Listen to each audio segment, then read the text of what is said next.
Hello viewers, legal point Bangla থেকে আমি advocate Subrata শীল আমার এই চ্যানেলে আপনাদের স্বাগত জানাচ্ছি। আজকে আমি আলোচনা করছি পাঁচিল নিয়ে। যদি পাশের প্লট হোল্ডারের সঙ্গে আপনাদের যদি কোনো সমস্যা থাকে বা ডিসপুট থাকে, তাহলে আইনত কী করা উচিত এবং আইনত কী পদক্ষেপ আপনারা গ্রহণ করবেন।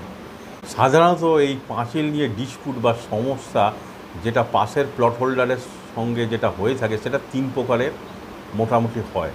দেখুন, প্রথম সমস্যা হচ্ছে আপনার পাঁচিলের গায়ে আপনার পাশের প্লট হোল্ডার সে নোংরা আবর্জনা ফেলছে, নোংরা জল ওখানে স্ট্যাক করে রাখছে।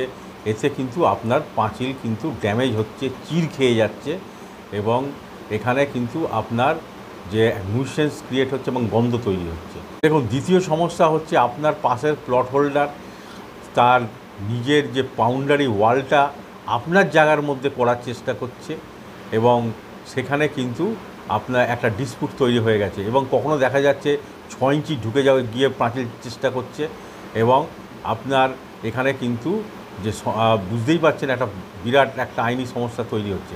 3 নম্বর যেটা হচ্ছে যে আপনি জানেন আপনার বাউন্ডারিটা কতটা আছে এবং সেই বাউন্ডারির মধ্যে যখনই আপনি পাঁচিল দেওয়ার চেষ্টা করছেন, তখন এই পাশের প্লট হোল্ডার বা প্রতিবেশী কিন্তু আপনাকে বাধা দিচ্ছে এবং আপনাকে বলছে যে না, এই জায়গাটা হচ্ছে ওদেরই জায়গা, কিছুটা আছে, আপনি এখানে পাঁচিল দিতে পারবেন না। এই নিয়ে কিন্তু একটা বিরাট সমস্যা তৈরি হচ্ছে এবং আপনি পাঁচিল দিতে পারছেন না। এখানে আমি আলোচনা করব এই রকম 3টে যে সমস্যা বা ডিসপুট আমরা বললাম, এখানে আপনি কী ধরনের আইনি ব্যবস্থা নেবেন এবং তার কিভাবে প্রতিকার করবেন। দেখুন, আপনি যদি সরাসরি সিভিল স্যুট করেন, তাহলে কিন্তু আপনারা সবাই জানেন যে সিভিল স্যুট কিন্তু 2 থেকে 3 বছর থেকে 5 বছর 10 বছর অবধি কিন্তু চলতে থাকে এবং এটা দীর্ঘমেয়াদী একটা প্রসেস। এখানে কিন্তু আপনার সমস্যার কিন্তু সমাধানটা অনেকটা ডিলে হয়ে যাবে। সমস্যার সমাধান একদিন আপনি পাবেন, ডিক্রি একদিন পাবেন যদি আপনার কাগজপত্র সব সঠিক থাকে, কিন্তু এখানে একটা সময়টা খুব ফ্যাক্টর হয়ে যায়। আজকে আমি আলোচনা করছি যে এই রকম ক্ষেত্রে যে 3টে যে আমি আপনাদের সমস্যা বললাম, সেখান থেকে কীভাবে দ্রুত নিষ্পত্তি হবে। তাহলে আমি প্রথম সমস্যাটাকে নিয়েই আমি সমাধানের কথা বা প্রতিকারের কথা আমি আলোচনা করছি। দেখুন, যদি এরকম হয় যে আপনার পাঁচিলের পাশের প্লট হোল্ডার ওখানে নোংরা জল স্ট্যাক করছে এবং নোংরা আবর্জনাগুলো ফেলছে এবং একটা নিউসেন্স ক্রিয়েট হচ্ছে, বাজে গন্ধ ছড়াচ্ছে, তখন কিন্তু প্রথমেই আপনাকে কিন্তু একটি কমপ্লেন জানাতে হবে। রিটেন কমপ্লেন জানাবেন। কোথায় জানাবেন না, প্রথমে একটি থানায় জানাবেন এবং আপনার যদি এটা পঞ্চায়েত এলাকা হয় তাহলে গ্রাম পঞ্চায়েতের কাছে এই কমপ্লেনটা জানাবেন এবং যদি মিউনিসিপ্যালিটি হয়, পৌরসভা হয়, তাহলে পৌরসভার চেয়ারম্যানের কাছে আপনি কমপ্লেন জানাবেন এবং সর্বোপরি আপনাকে ডিএম বা ডিস্ট্রিক্ট ম্যাজিস্ট্রেটের কাছে কিন্তু একটি আবেদন জানাতে হবে, কমপ্লেন জানাতে হবে এই বিষয়গুলো সঠিকভাবে সেখানে লিখে। এরপরে আপনার যদি গ্রাম পঞ্চায়েতের অধীনে হয়, তাহলে আপনি ডিস্ট্রিক্ট জেলা পরিষদ যে আছে সেখানেও আপনি কমপ্লেন জানাতে পারেন।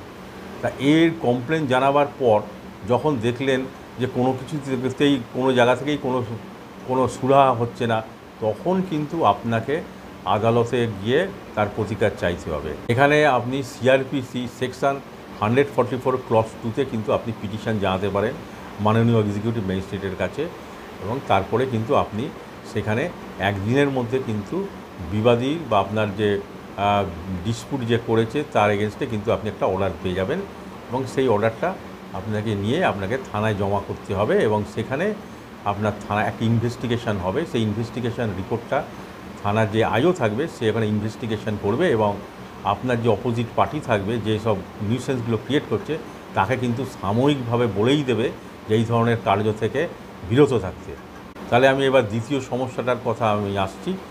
যদি আপনার পাশের প্লট হোল্ডার যদি জোর করে জবরদস্তি করে যদি আপনার জায়গায় ঢুকে যদি পাঁচিল করার চেষ্টা করে, তাহলে সঙ্গে সঙ্গে কিন্তু আপনি এখানে সিআরপিসির সেকশন 144 ক্লজ 2-তে কিন্তু পিটিশন করবেন এবং এক্ষেত্রে কিন্তু আপনাকে থানাতে আগে একটা কমপ্লেন জানাতে হবে এবং বা জিডি করতে হবে এবং সেই পিটিশন বা অ্যাপ্লিকেশানে কিন্তু আপনাকে ডিটেলস যে আপনি সমস্যাটা নিয়ে ভুগছেন বা যেটা ডিসপুট হয়েছে, যে আপনি আর এখানে এতটা জায়গা ঢুকে উনি বেআইনিভাবে পাঁচিল করার চেষ্টা করছে, সেটা কিন্তু আপনাকে পুরো ডিটেলসটা লিখতে হবে।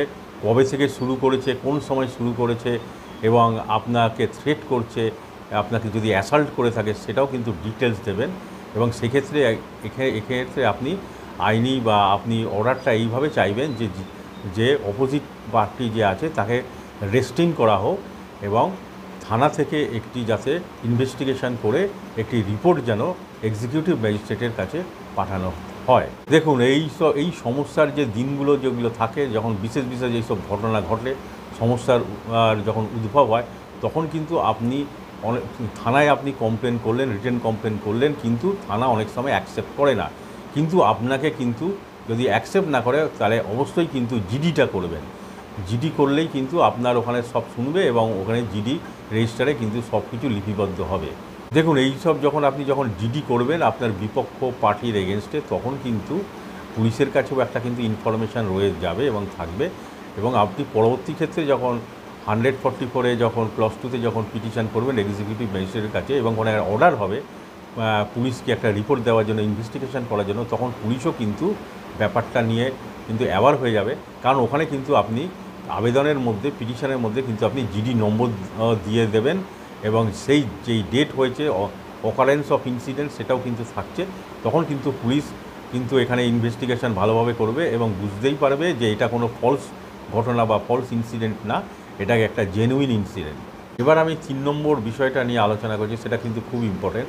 ধরুন, আপনার জায়গা, আপনার সঠিক মাপ আপনি সব জানেন, আপনার পিলার আছে, তা সত্ত্বেও এবার আপনি যখন সেখানে আপনার একটা পাঁচিল দিতে চাইছেন, পার্মানেন্ট পাঁচিল দিতে চাইছেন, তখন আপনার পাশের প্লট হোল্ডার কিন্তু আপনাকে বাধা দিচ্ছে, আপনাকে থ্রেট করছে, আপনাকে অ্যাবিউজ করছে, এবং বিভিন্নভাবে আপনাকে হ্যাকেল করছে, যাতে আপনি পাঁচিলটা যাতে দিতে না পারেন। এই সব ক্ষেত্রে যদি অ্যারাইজ করে, তাহলে সঙ্গে সঙ্গেই কিন্তু আপনাকে একটি জিডি করতে হবে, এবং সেই জিডির উপর ভিত্তি করে কিন্তু আবার সেই সিআরপিসি সেকশন 144 ক্লজ 2-তে কিন্তু আপনাকে পিটিশন করতে হবে, এবং সেটা এক্সিকিউটিভ ম্যাজিস্ট্রেটের কাছে করতেই হবে, এবং সেখানে কিন্তু ডিটেলস ঘটনাগুলো আপনি দিয়ে দেবেন। আপনার কতটা সম্পত্তির বিষয়ে আপনি জানিয়ে দেবেন, কতটা আপনার সম্পত্তি আছে, কত বাই কত আছে, এবং এই সম্পত্তি কবে থেকে কিনেছেন, এবং তারপরে এখানে যে আপনার বিপক্ষ পার্টি, যে পাশের প্লট হোল্ডার যে কবে থেকে আপনাকে বিরক্ত করছে, এবং আপনার এখানে পাঁচিলটা দিতে পাচ্ছেন না, আপনি সমস্ত ডিটেলস কিন্তু জানাবেন।